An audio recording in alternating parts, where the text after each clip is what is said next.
Cabo Frio aparece na história do Brasil em 1503 com Américo Vespúcio. Antes, somente os verdadeiros donos da terra habitavam por aqui.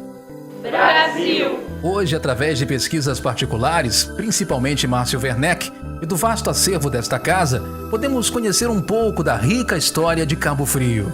A história da Câmara a gente conhece pouco. E a gente passou a conhecer a história da Câmara, podendo desenvolver o Marco 355, os ganhos que ela teve e a história que ela conta. Como contar a história da Câmara Municipal de Cabo Frio para que todos entendam o seu verdadeiro papel na comunidade? Com a fundação da cidade em 1612, a primeira Câmara foi instalada. As reuniões eram realizadas sempre nas casas dos seus integrantes, chamados Homens Bons. Homens bons? Foi a primeira denominação para o vereador, que via de regra na época eram grandes proprietários de terra, pessoas ricas e influentes integrantes da elite colonial. Escravos, estrangeiros, mulheres e degredados não podiam ser vereadores. Não eram considerados homens bons. Os vereadores, portanto, estão presentes na história do Brasil desde o período colonial, quando tinham a função de zelar pelos bens do município e até fazer julgamentos nos tribunais. Gostei muito desse conceito de homens bons.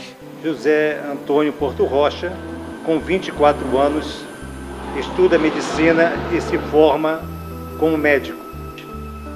Ele entrou na vida política, foi várias vezes vereador em Cabo Frio, e quando, na passagem da corte, do Império para a República, ele foi o primeiro juiz de paz da cidade de Cabo Frio.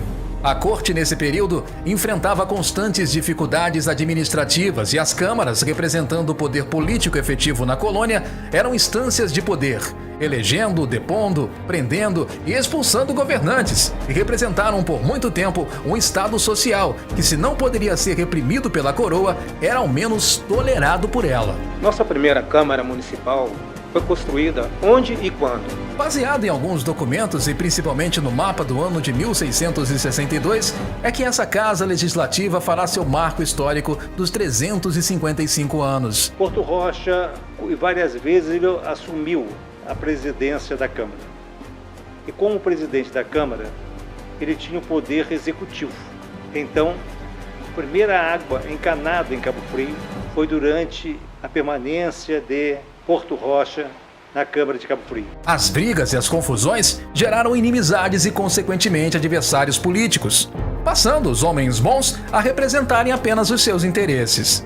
Assim, fez-se necessária a construção de um prédio com uma única finalidade: abrigar a Câmara Municipal de Cabo Frio, localizada primeiramente na Rua Direita, atual Érico Coelho, e em 15 de maio de 1873 é oficializada a compra do atual prédio localizado na Avenida Assunção. Antigamente, os gestores, eles viviam na Câmara, eles tinham a Câmara como uma casa deles, um complemento do lar deles. Eles ficavam muito à vontade na Câmara. Além do papel de legisladores, eles viviam aqui, mas muito à vontade. A gente notava esse amor que eles tinham pela instituição. A história política do Brasil passa necessariamente pelos municípios. Tornou-se lugar comum dizer que a vida política era experimentada em toda a sua intensidade, não apenas nos salões ministeriais ou nos gabinetes das capitais, mas principalmente nas câmaras municipais, as mais antigas representantes dos poderes democráticos.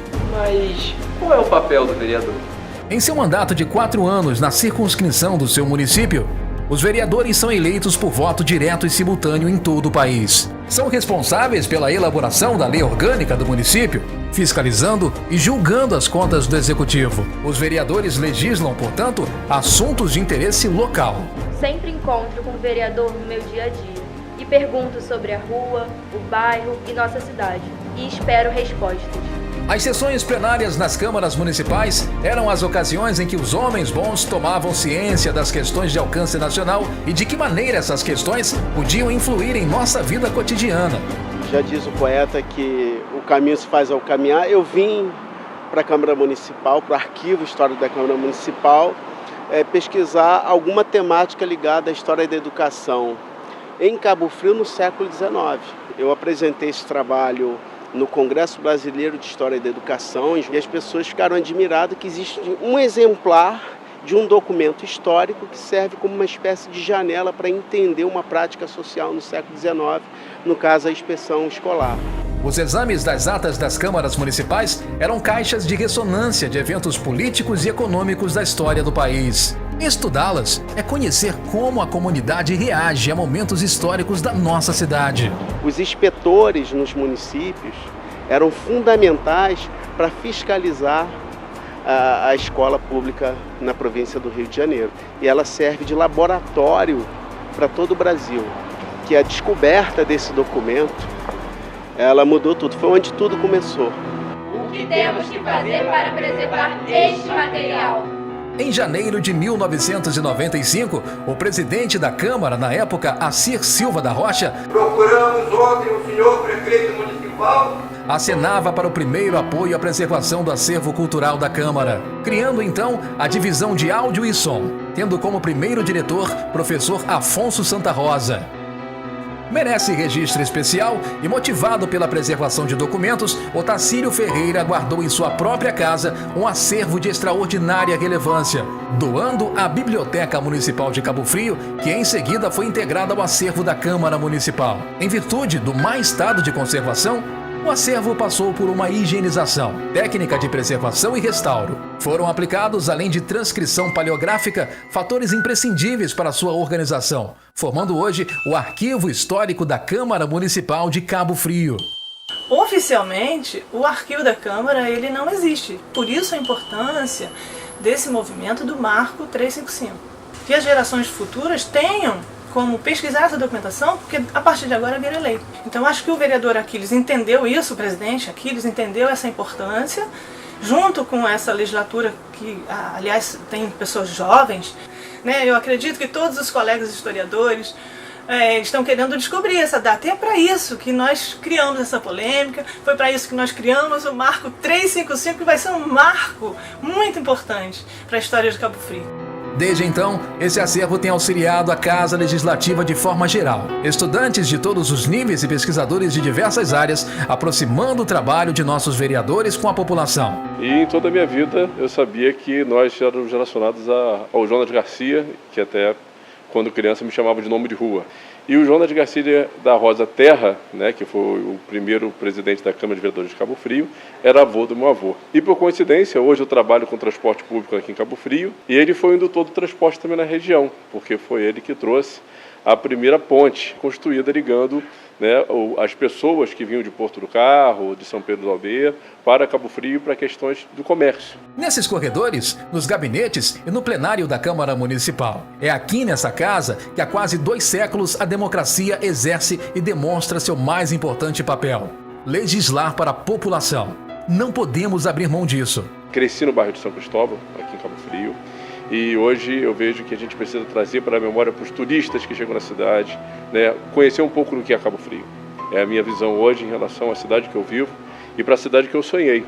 De que adianta essa história preservada se ela não vai ser aplicada na minha vida? Vejamos alguns exemplos da leitura das atas para conhecermos seu conteúdo e de que forma atuavam na comunidade ao longo da história. A Câmara, naquela época, em 85, me aceitou como funcionário da Câmara sem qualquer tipo de autopromoção em relação à minha deficiência, porque a Câmara realmente foi a que abriu as portas para a inserção do deficiente físico no campo de trabalho. Sessão de 11 de novembro de 1830. O vereador Cardoso solicita a Sua Majestade a criação de uma cadeira de primeiras letras na armação, além de uma escola de meninas em Cabo Frio. Sessão de 12 de agosto de 1831. Determinou-se que o fiscal procure uma matrona honesta para ter em sua casa a roda para receber expostos. Estudar ou trazer à tona a importância do Arquivo Histórico da Câmara de Cabo Frio e comemorar significa permitir a gente compreender o processo que nos trouxe até aqui. Temos então alguns exemplos claros da interferência das câmaras municipais na vida da comunidade cabofriense, desde o século XIX até os dias de hoje. Sessão abril de 1997, criação da Secretaria de Cultura. Sessão maio de 2017, estabelece a criação do Plano de Cargos e Salários. Eu adoro trabalhar na Câmara Municipal de Cabo Frio. Todo mundo fala que eu sei atender direitinho Eu gosto. A Câmara Municipal representa para mim minha segunda família, minha segunda casa. O que é, então, o Marco 355? Marco 355 é a ligação entre o moderno, a história de passado lendário e o futuro assegurado com ações culturais desenvolvidas no presente, compartilhando com a sociedade sua própria história, resgatando suas origens, promovendo cultura e conhecimento. O Parlamento Juvenil quer aproximar as crianças, a escola, para que a gente possa fazer o nosso menino ser vereador mirim, conhecer a Câmara para um dia estar falando melhor sobre esse projeto dentro das comunidades, dentro de cada escola e trazendo ganho para a nossa cidade. Então, a história da Câmara e a semente plantada para o futuro é muito importante a gente construir isso com discurso e com prática. E por isso que a Câmara Municipal de Cabo Frio tem feito isso. Esse é o papel da nossa Câmara. Resgatar a nossa história e construir o nosso futuro. Consciência natural de uma gente acostumada a ter os olhos nas belas paisagens de Cabo Frio e o espírito no sentido de desenvolvimento. Há meios de conciliar todas essas coisas. Há meios seguros e sensatos de preservar e perpetuar a história dessa gente, que é a nossa maior riqueza.